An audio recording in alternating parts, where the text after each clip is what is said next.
Good Tuesday morning, guys. We were up and about down here in Endicott, New York, getting loaded. Well, just got checked in. Got to sit over here in the truck and wait to get loaded. Hopefully it won't take too long.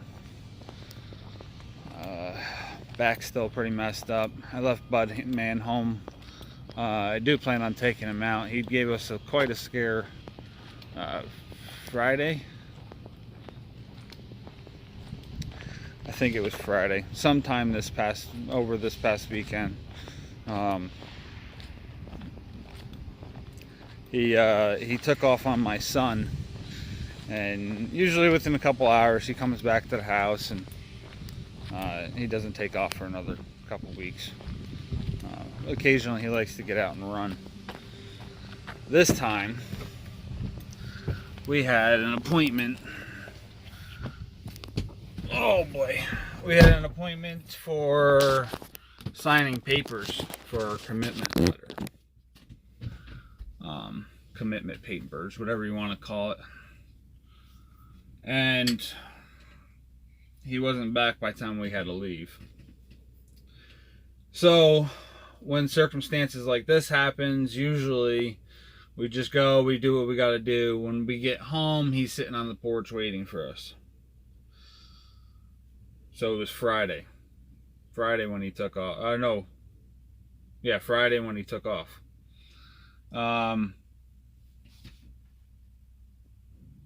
Friday night, about 11 o'clock, I seen on Facebook that there was a lost dog that looked just like Buddy. So I drove. I couldn't believe that it was him because it was 20 miles away. But I still, knowing that I wasn't going to find him, I drove 20 miles away to see if I could. And just hoping that he was along the side of the road or something, walking. Which has happened a couple times. We found him walking. And but like I said, he doesn't normally go very far. He usually sticks pretty close to the house. Saturday came around and there was still nobody. We were calling out the door, whistling for him, nothing. That's when I started getting real worried. I thought maybe, somebody hit him or something like that. My landlord sends me a message, sends my wife a message about 3 o'clock in the morning. Says dog ? This guy's a little strange. We'll stick with that. Basically, he had seen on Facebook that he had seen Buddy on Facebook, and he assumed he told us that he was at the dog catcher, but he just assumed that he was at the dog catcher. So we were trying to get in touch with the town and everything. This was Saturday morning. And then we finally get on Facebook, and we weren't a part of the group that he was on. He was on, we were on Central New York group for lost pets. A picture of him was taken on the local town, Palermo, lost pets page. Which we weren't part of any of those pages because we've never had a problem with losing them before. So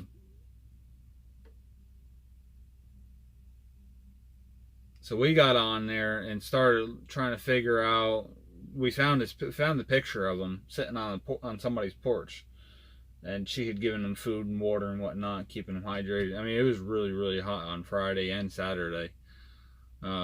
So Friday was the worst of it, and he was gone all day. So that's when she actually found him.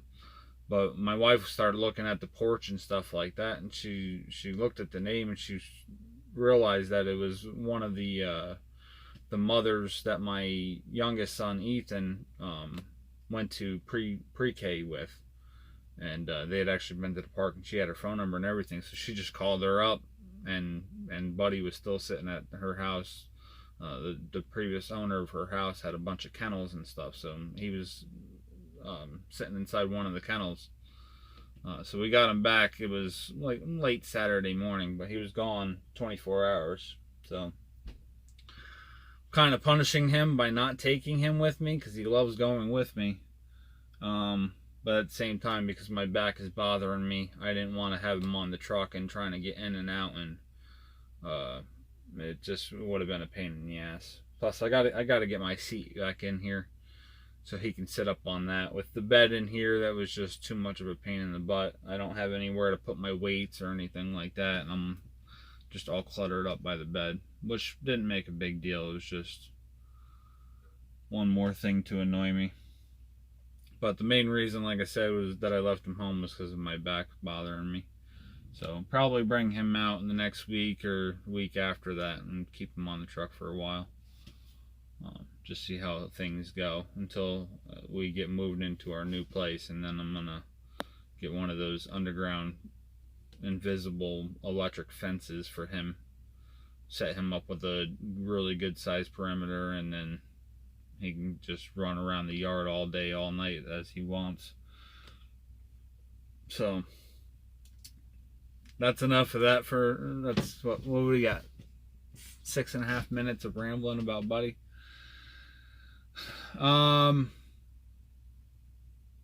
Yeah, so that's it. We're here at National Pipe in Endicott, New York, getting loaded, waiting to get loaded. The appointment's at 11 o'clock. It's 11 o'clock now. We've been here for almost half an hour. I'm going to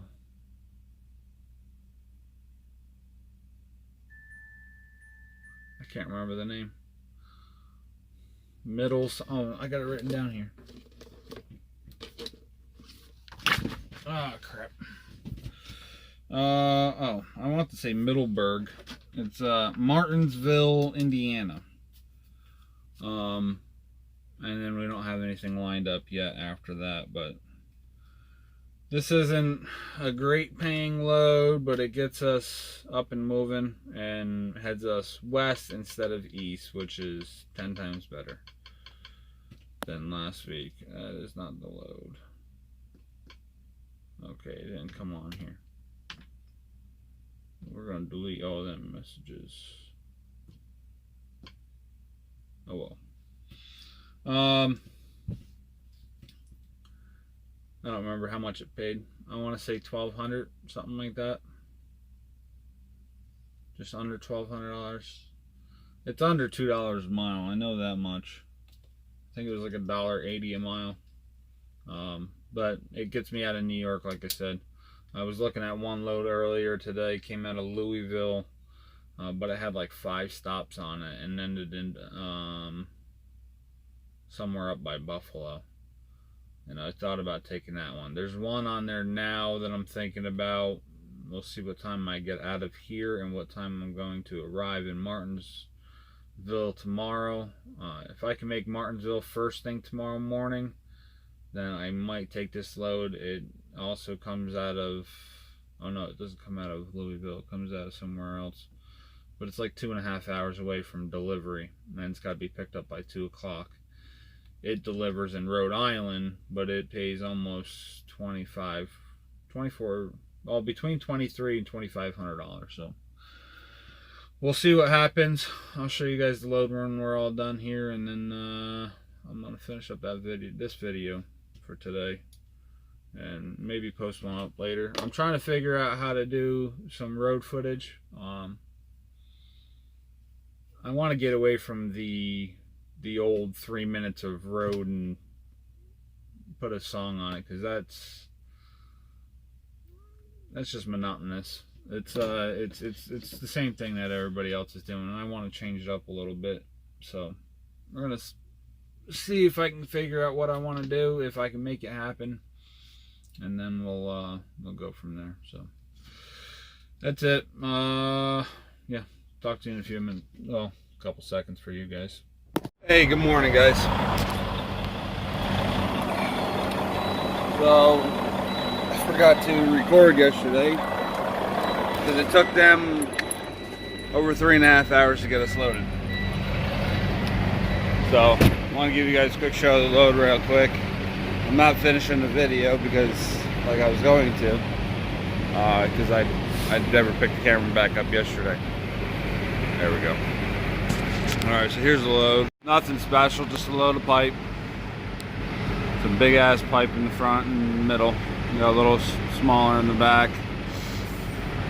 They were trying to, the whole time they were trying to cut like 2 pieces. And I will take a quick walk to the other side. I gotta check out the lights anyway. I know I got one light out. I'm really not bothering with it right now. That one working. That one. Check these tires.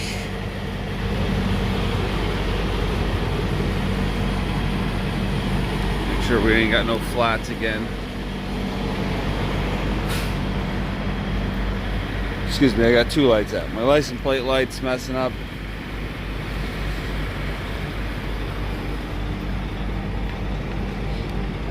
So I'm not doing much night running, so. Our plug tire. I don't know if we can see the plug. No, it's down on the bottom there. I know from last time it got moved around, so it's down by that bead. Matter of fact, I think that's this marking here. I believe that's excess glue that came down. Yeah, we're sitting on the plug. Alright, those lights are working. License plate lights working. This one's the one I knew that was out. We'll get that one fixed later on. Back to the pipe. You guys can, if you look there, pretty sure you can see that. There's a hook right there.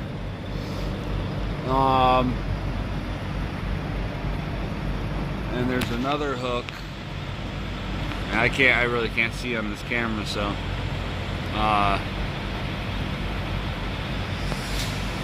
it's right there.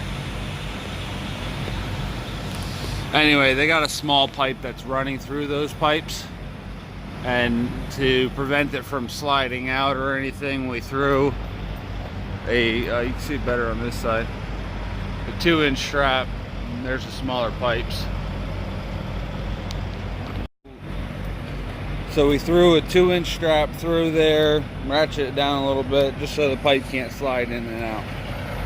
And the whole time that they had me sitting there waiting to find out, or waiting to get loaded, it was them trying to cut those 2 pieces off the load. And the customer said, no, we need those pieces, so they came up with that idea. Which it doesn't bother me. That's what they wanted to do, that's what they did. Doesn't bother me in any way. Man.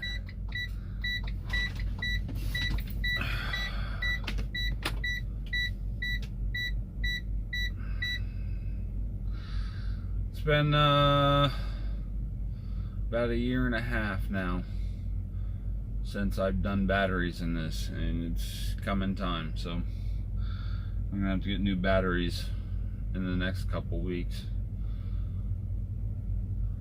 I have to focus on this house though. As long as everything comes through right, the appraisal and everything, I gotta put a bunch of money down, so I'm going through basically a special program for the house. It's called Home Headquarters in Syracuse, and they basically just they help people with bad credit and stuff like that. My credit's not that bad, but I don't have because I'm self-employed. My work history, well, my work history is good because I can show that I've been working non-stop. Um, but they all get nervous when they see truck payments and stuff like that. So they told me they denied me the first time because of the truck payment, and then this time they took me on. My wife was on a loan, and I had to go back and re-sign papers. They don't want her on the loan. They're gonna put her on the deed and everything like that, but they don't want her on the loan because of her credit. But they have special programs and stuff through Syracuse, and it's set up so that you have 3 hours and 57 minutes of remaining drive time. It's set up to help people with down payments and stuff like that, closing costs. Automatically, I was set up for a $5,000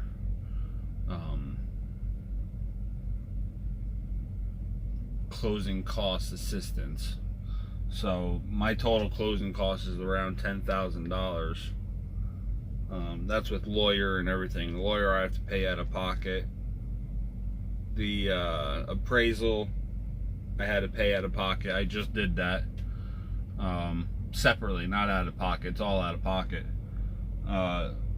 All but the $5,000. They're giving me the $5,000 grant. There is some cases, depending on how everything is handled, if I refinance or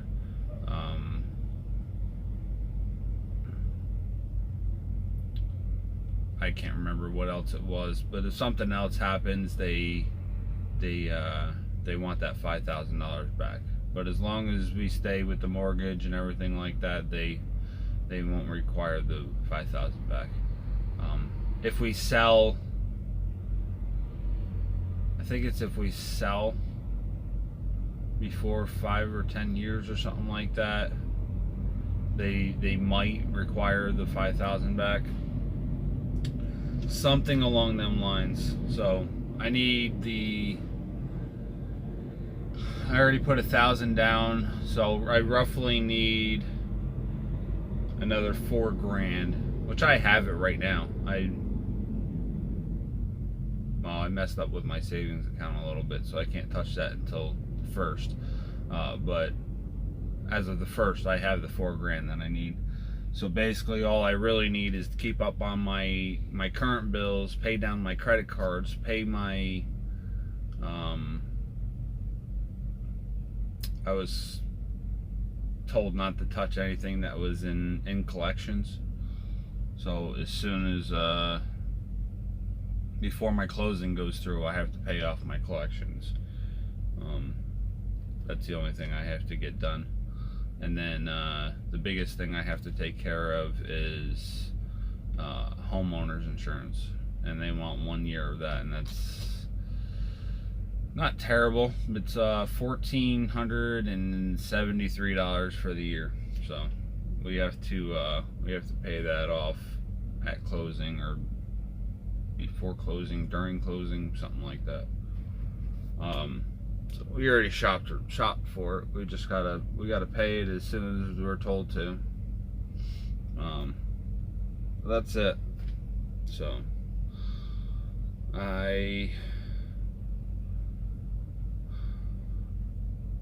yeah, what the heck? I'll show you guys the job site. We'll be over there at 12:20. We'll make that a whole video for today.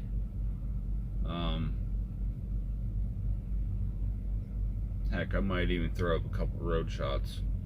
But sorry about the glare. Can't really do much about the sun. I guess I could have pulled that down a little bit. That made a little difference. Alright, so we're done for right now. We'll see you guys in a few seconds. Alright, we're getting unloaded now. I got the bottom belly straps that I got to take off still. He's working on the top layer. I'm over here with the straps I was talking about earlier. I had one in this one here, and I got one in this one here, and you can see it's just the tube in there, and it was just to keep that thing in there for when I was stopping and taking off, that it wouldn't slide out. So Get these straps rolled up real quick and get them other belly straps off, and we're out of here.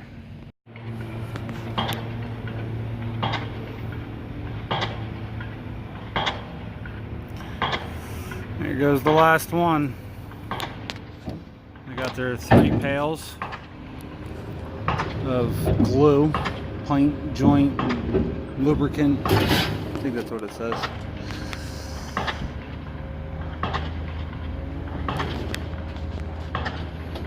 This guy's gonna scratch the hell out of my trailer.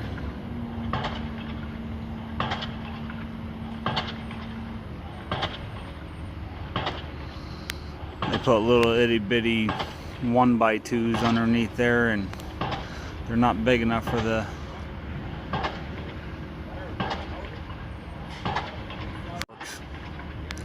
so he's gonna lift it up on the end there. He's gonna stick a board underneath, and then we'll get out of here.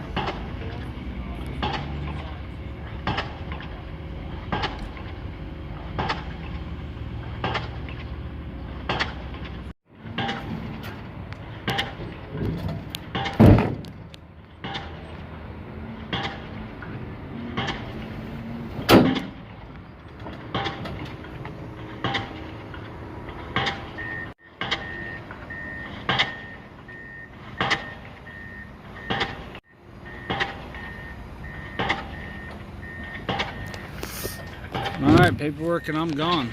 We got a little U-turn here in the field. That noise you're hearing is that crane over there.